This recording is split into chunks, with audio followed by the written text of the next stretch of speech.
Olá, eu sou Vanessa Luz e vamos dar seguimento agora ao capítulo 5 do livro Consciência Quântica. Pensamento, sentimento e intuição. No mundo material inanimado, o micro forma o macro e, por isso, o micro é redutível, o macro é redutível ao micro. Esse reducionismo é a forma como o mundo material está estruturado. Noutros mundos, nos mundos que experimentamos internamente, não existe distinção micro-macro. Não há micro formando o macro. E isso nos diz algo importante. Uma coisa que a ciência moderna fez com sucesso foi mostrar que o mundo material inanimado é reducionista, que todos os objetos inanimados são formados por componentes menores. E isso tem benefícios importantes para nós. A capacidade de formação de representações da matéria baseia-se no fato de que, no nível macro, existe pouquíssimo movimento quântico, aproximando-se da imutabilidade.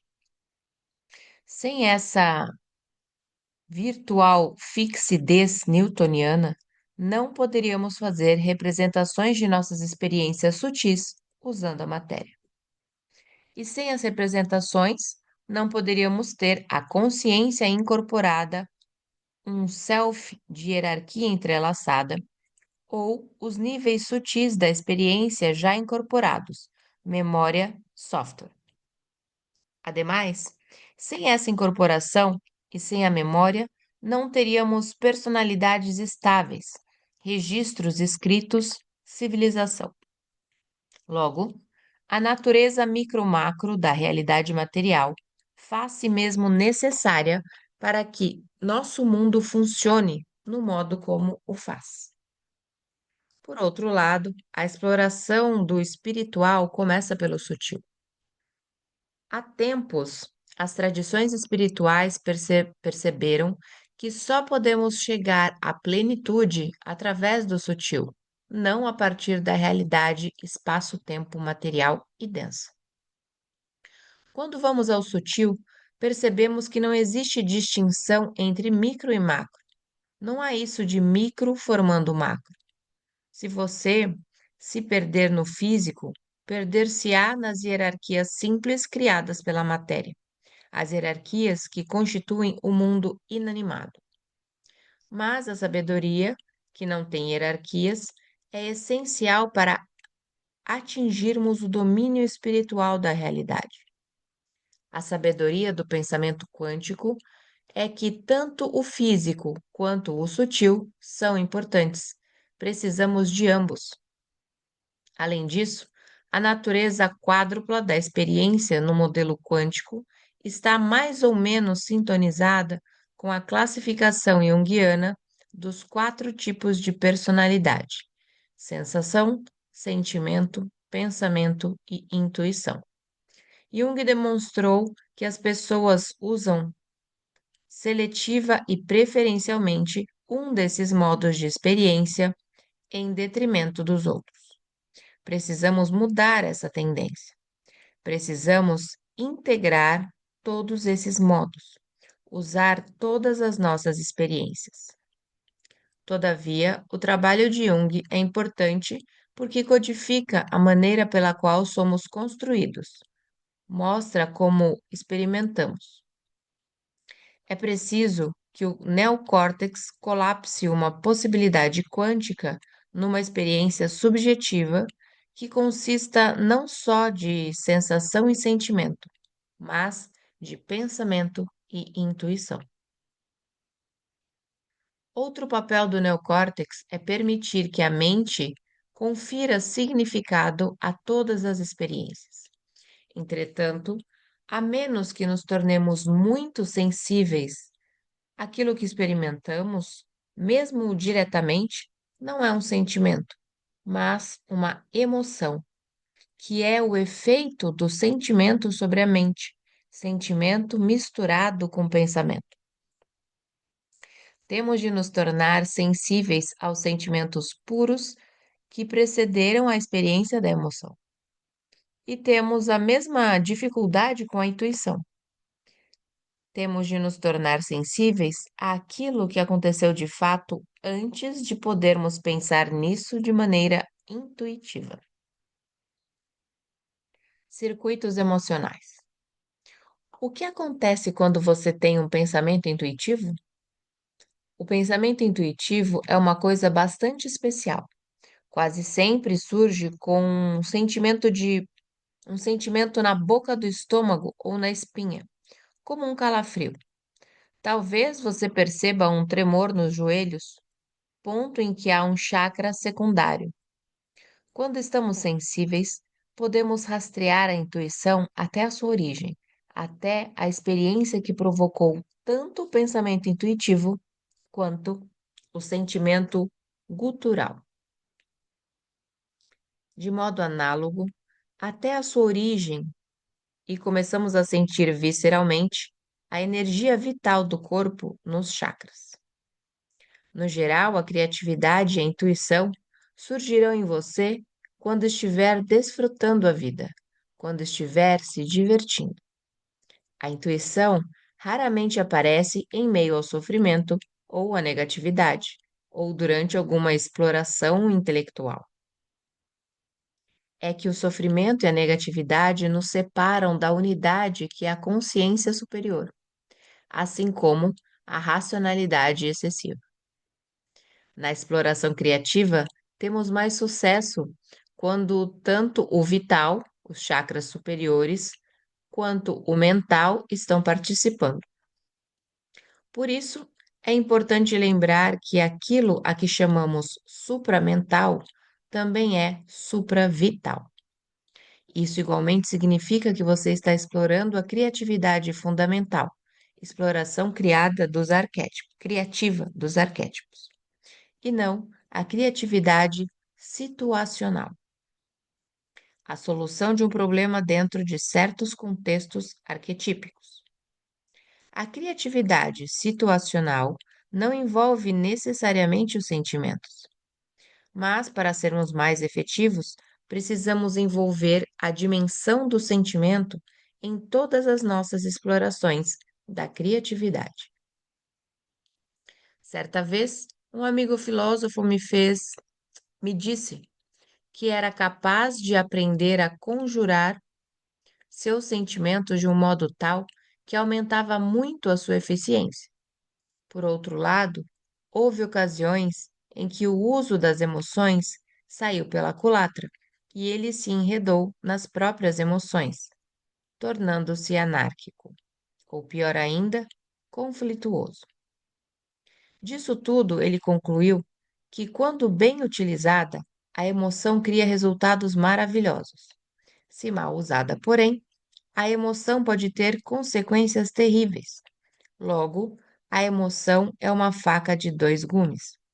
Pode nos conduzir por direções tanto positivas quanto negativas. Em suma, é fácil nos confundirmos em relação às emoções. E é muito importante reconhecer essa dimensão. É fundamental compreender que os sentimentos estão ligados a órgãos do corpo. A imagem dos chakras, apresentada na figura 7, mostra que temos 7 chakras principais ao longo da espinha, 7 centros primários de sentimentos. Cada um está localizado ao redor de órgãos físicos muito importantes, órgãos que realizam funções biológicas essenciais. Por que isso é importante? Lembra-se dos campos morfogenéticos? Eles são matrizes da forma e da função biológicas, que ajudam a consciência a criar os órgãos que realizam funções biológicas à medida que a vida se desenvolve. Além disso, o sentimento que você experimenta em cada chakra está fortemente correlacionado com as funções biológicas dos órgãos em cada local. Mas Uma parte importante da evolução é que, quando o cérebro, cuja função é integrar, evoluiu, assumiu parte do controle das funções corporais. O preço que pagamos por essa integração, o processo de coordenação, é que o cérebro se desenvolveu como o centro não apenas dos pensamentos, mas dos sentimentos, pelo menos dos sentimentos ligados aos chakras inferiores. Esses sentimentos, condicionados pela evolução, foram representados no cérebro. Como a mente atribuiu significado aos sentimentos, eles ficaram associados a pensamentos neocorticais. A negatividade de uma emoção vem da associação entre sentimento e mente, significado mental. Nós temos aquilo que chamam de circuitos cerebrais intuitivos, que geram emoções negativas como raiva, luxúria, competitividade, ciúme ou inveja. Mas a evolução não produziu muitos circuitos emocionais positivos no cérebro, apenas alguns, como o instinto maternal. Com efeito, na maior parte das culturas, vemos que o instinto maternal é venerado como um reflexo sagrado do arquétipo da Mãe Divina. Alguns podem ter ainda o que chamamos de circuito cerebral altruísta.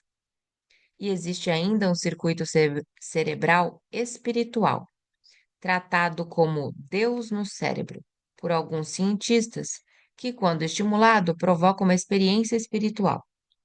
No entanto, não existe circuito cerebral para o amor incondicional, nem um circuito cerebral para a bondade em geral, ou para a beleza, a abundância, a justiça ou a plenitude. Enquanto permanecermos insensíveis àquilo que acontece com o nosso corpo quando somos alvo de uma emoção, permaneceremos alheios a nossos sentimentos puros. E isso representa uma dificuldade para a maioria de nós. Quando digo sentimento puro, refiro-me a um sentimento sem qualquer significado atribuído a ele pela mente, um sentimento sem pensamento. Essa é a distinção mais importante entre emoção e sentimento. Emoção é sentimento mais pensamento, é sentimento mais o significado que lhe é atribuído. Era isso que Jung queria chegar quando formulou a ideia de que há 4 tipos diferentes de experiência pura. Energia do chakra.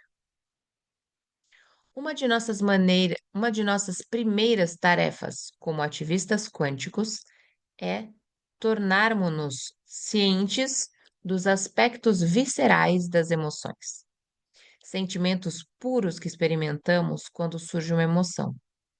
Podemos fazer exercícios para ativar os chakras e nos familiarizar com eles. Com a prática, é possível tornarmos-nos sensíveis o bastante para sentir a energia do chakra antecedendo a experiência no cérebro. Não é fácil sentir a energia dos chakras inferiores quando você está tomado por uma emoção. Mas a vantagem de se fazer isso é que, após pegar o jeito, você consegue sentir a energia também nos chakras superiores, sentimentos para os quais não há circuitos cerebrais instintivos. Desse modo, você descobre uma coisa muito bonita, que o cérebro não domina facilmente os chakras superiores. Precisamos aprender a ativar esses chakras. Podemos, por exemplo, fazer exercícios como pegar um bebê ou um bicho de estimação e sentir a energia em nosso coração. Quando fazemos isso, o cérebro, hierarquicamente entrelaçado, capta o sentimento. A consciência lhe atribui significado através da mente e o cérebro registra. Então, experimentamos a emoção positiva do amor. Mais tarde, é claro, essa experiência ficará alojada num circuito cerebral de memória. Ou você pode cantar no chuveiro. Você sente a energia do chakra laríngeo, o que, por sua vez, acaba gerando a experiência da emoção positiva, da expressão exultante. Você pode sentir como se o vento estivesse soprando no chakra laríngeo. A garganta pode coçar ou você pode experimentar um movimento mais intenso, como um soluço. Os azulejos do chuveiro ou da banheira fazem com que o som reverbere e o amplificam, tornando-o mais forte. Se você cantar sem restrições, vai começar a sentir a energia do chakra laríngeo. Se cantar uma canção de amor, pode ativar o chakra cardíaco. A ativação do chakra do terceiro olho e do chakra coronário é um pouco mais difícil, mas você pode usar os chakras cardíaco e laríngeo para ajudar a ativá-los, permitindo que o conduzam até um mundo de emoções positivas. Nos chakras superiores, a consciência vai parecer mais expandida. Você vai sentir um calor que provém do excesso de energia vital nesses chakras. Quando temos clareza a respeito de algo, sentimos calor entre as sobrancelhas. Esse calor pode ser bem intenso. Na puberdade, algumas jovens começam a intuir seu poder pessoal, e com isso a energia vital se manifesta no chakra do terceiro olho. Na Índia, é costume as jovens cobrirem esse chakra com alguma coisa, como pasta de sândalo, porque imagina-se que a proteção mantenha a região fria. Até hoje, as mulheres indianas usam coberturas muito charmosas chamadas bindis entre as sobrancelhas. Anos atrás, minha esposa e eu apresentamos workshops conjuntos sobre física quântica e psicologia da yoga na Escandinávia. Ela usava bindis exóticos nas sessões. Nossos clientes, pelo menos as mulheres, devem ter ficado curiosos, mas nunca perguntaram nada sobre os bindis. Um dia, enquanto eu explicava o uso original dos bindis, minha esposa entrou na sala de aula para apresentar a sessão seguinte, usando o bindi mais exótico que eu já tinha visto. E as mulheres aplaudiram. Elas entenderam. A maior parte dos exercícios de ativação dos chakras destina-se menos aos sentimentos gerados pelos chakras inferiores, focando mais os chakras superiores. Os chakras inferiores não são considerados úteis e podem até ser vistos como perigosos. No entanto, eles nos são úteis de algumas maneiras. Podemos começar a administrar os chakras inferiores como auxílio à nossa saúde. Um dos grandes problemas do sistema mente-corpo é que experimentamos nossas emoções exclusivamente no cérebro, por vezes negligenciando o nosso corpo. E como as pessoas negligenciam o corpo, são muito comuns as doenças causadas pelo mau funcionamento dos chakras inferiores. Como exemplo, muita gente sofre de uma síndrome do intestino irritável ou constipação, algo que os freudianos atribuem à retentividade anal das emoções acumuladas. São doenças dos chakras inferiores, que ocorrem porque não estamos equilibrando esses chakras e, com isso, não asseguramos o fluxo livre da energia vital através deles. De modo análogo, muitas pessoas, especialmente mulheres, têm dificuldade com o terceiro chakra, o chakra associado ao estômago, derivada da insegurança. A úlcera, por exemplo, é uma doença muito comum que surge com o bloqueio da energia do terceiro chakra. Essas doenças acabam sendo exacerbadas porque não prestamos atenção na experiência da energia nesses chakras do corpo. O que experimentamos é a emoção associada a um circuito cerebral, raiva, orgulho ou um egoísmo excessivo. Tudo isso é experimentado no cérebro e não no estômago. Bem, E quais são as maneiras seguras de experimentar sentimentos gerados pelos três chakras inferiores? Primeiro, você deve estar sensível ao corpo enquanto manifestar a emoção, começando pelo cérebro. Não há dúvida de que você experimenta primeiro a emoção, pois é o cérebro que assume o controle. Seu senso de self está localizado nele. Mas cada emoção vem com uma história. Aconteceu alguma coisa antes da emoção. Quando você se torna sensível, acaba se lembrando de toda a cadeia de eventos. Eventos que a consciência escolheu e colapsou, recuando no tempo.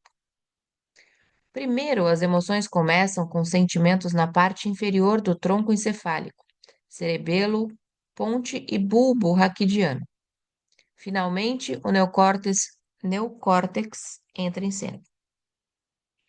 A escolha e o colapso subsequente, a passagem da possibilidade para a experiência real, podem precipitar um evento isolado ou imediato, mas também podem participar um evento de modo retroativo, recuando no tempo e seguindo toda uma cadeia de eventos que são pré-requisitos para o evento atual. Isso se chama escolha retardada ou colapso retardado. A consciência escolhe um atraso, causando o colapso de toda uma cadeia de potencialidades e produzindo toda uma cadeia de eventos que recuam no tempo até a potencialidade que deu início à cadeia causal. Essa ideia de escolha retardada é completamente lógica e foi verificada por meio de experimentos que vamos discutir mais adiante. Por enquanto, basta dizer que, quando observamos a memória anterior a um pensamento intuitivo, podemos ficar sensíveis à intuição e aos sentimentos que surgem no corpo quando experimentamos uma intuição. Quando fazemos isso, abrimos o caminho para experimentar os sentimentos dos chakras superiores. Veja o caso do amor, por exemplo. Qual o sentimento que bloqueia o amor com mais frequência? É o sentimento do medo. O medo pode nos impedir de nos dissolvermos no amor, ou às vezes é a defensividade do ego. Quando nos defrontamos com a emoção do amor, pensamos: quero defender aquilo que sou. Ou será que faço diferença para alguém? E por sinal, é exatamente isso que o amor quer que façamos. Assim, para reforçar nossos sentimentos do ego e de controle, escolhemos a sexualidade e não a exploração do amor arquetípico. Não podemos evitar emoções negativas como a raiva e as palavras agressivas associadas a ela. Essas emoções negativas parecem surgir automaticamente. O que podemos fazer é atentar para as emoções negativas quando elas despontam. Podemos prestar atenção em nossos sentimentos de energia vital nos chakras inferiores, que podem parecer sensações físicas, mas não são, e em seus sentimentos correlatos. E o que fazemos então? Prestamos atenção nos chakras inferiores? Focalizamos o coração? Tentamos levar a emoção para uma vibração ainda mais alta, para os chakras superiores? Creio que a melhor estratégia é abordar a questão em várias etapas. Na primeira delas, podemos desenvolver a sensibilidade do corpo. Feito isso, podemos criar conscientemente experiências corporais de sentimentos positivos com a ajuda da mente e de lembranças, ou por meio da experiência direta, como a de segurar um bebê e sentir a energia que surge. Na segunda etapa, podemos aprender coisas simples, como focalizar um problema e cientificarmos-nos de que o chakra do terceiro olho está envolvido. Quando sentimos clareza, entramos em foco. Conscientizamo-nos de que estamos apertando os músculos entre as sobrancelhas ou que uma parte central da testa está esquentando. Podemos até fazer alguma coisa para ativar o chakra coronário. Podemos nos dedicar a atividades que nos dão contentamento, sentindo visceralmente a energia do cérebro quando estamos satisfeitos. Na terceira etapa, podemos começar a usar exercícios de energia vital de certas tradições sofisticadas, como o Tai Chi e o Qigong chineses, o Aikido e as artes marciais do Japão e o Pranayama da Índia. O Pranayama usa o controle da respiração para levar o ar para cima, até o chakra do terceiro olho, e depois para baixo, até o chakra do plexo solar. Para isso, vale-se de uma técnica chamada inspiração profunda, por meio da qual inspiramos como se o ar fosse até o topo do nariz, enquanto visualizamos a ativação do chakra do terceiro olho com esse fluxo de ar. E quando expiramos, esvaziamos o estômago, comprimindo seus músculos e sentindo a energia do chakra do plexo solar. Do mesmo modo, o Tai Chi, o Qigong e o Aikido usam gestos e movimentos das mãos e dos braços para erguer a energia desde o chakra básico até o chakra coronário. Essas tradições têm exercícios simples para principiantes, técnicas que ensino em meus workshops para familiarizar as pessoas com a energia vital e com a maneira de vitalizar os chakras. Vou encerrar este capítulo com uma anedota pessoal sobre como descobri o movimento da energia em meus próprios chakras.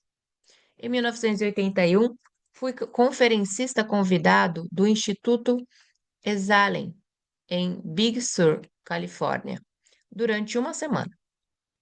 O mestre espiritual Osho, então Bhagwan Sri Rajanesh, já falecido, tinha muitos seguidores nos Estados Unidos naquele tempo.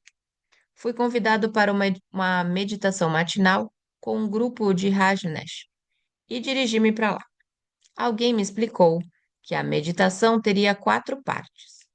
Começamos agitando o corpo em pé, no mesmo lugar. Descobri que isso realmente nos desperta. No segundo estágio, disseram-nos para ficar quietos onde estávamos, meditando naquela posição. No terceiro estágio, começamos a dançar lentamente e de olhos fechados ao som de alguma música. Eu estava indo bem até topar com alguém. Abri os olhos e me vi diante de um par de seios balançando. Na época, o Instituto Esalen era famoso por permitir o nudismo. E apesar de estar nos Estados Unidos havia algum tempo, ainda não tinha me acostumado com isso. Bem, meu corpo reagiu, produzindo a protuberância peculiar que caracteriza o corpo masculino, e fiquei muito envergonhado. Felizmente, o sino tocou para marcar o começo do quarto estágio, no qual deveríamos nos sentar para meditar. Mas o sentimento de vergonha persistiu e gerou um forte sentimento de energia que se ergueu desde o ânus até a garganta, e foi algo delicioso. Veja, eu cresci na Índia e naquela cultura todos conhecem o despertar da Kundalini, em que você supostamente experimenta o movimento do prana, a energia vital, desde o chakra mais baixo até o mais alto. A palavra sânscrita Kundalini, na verdade, significa energia enrolada.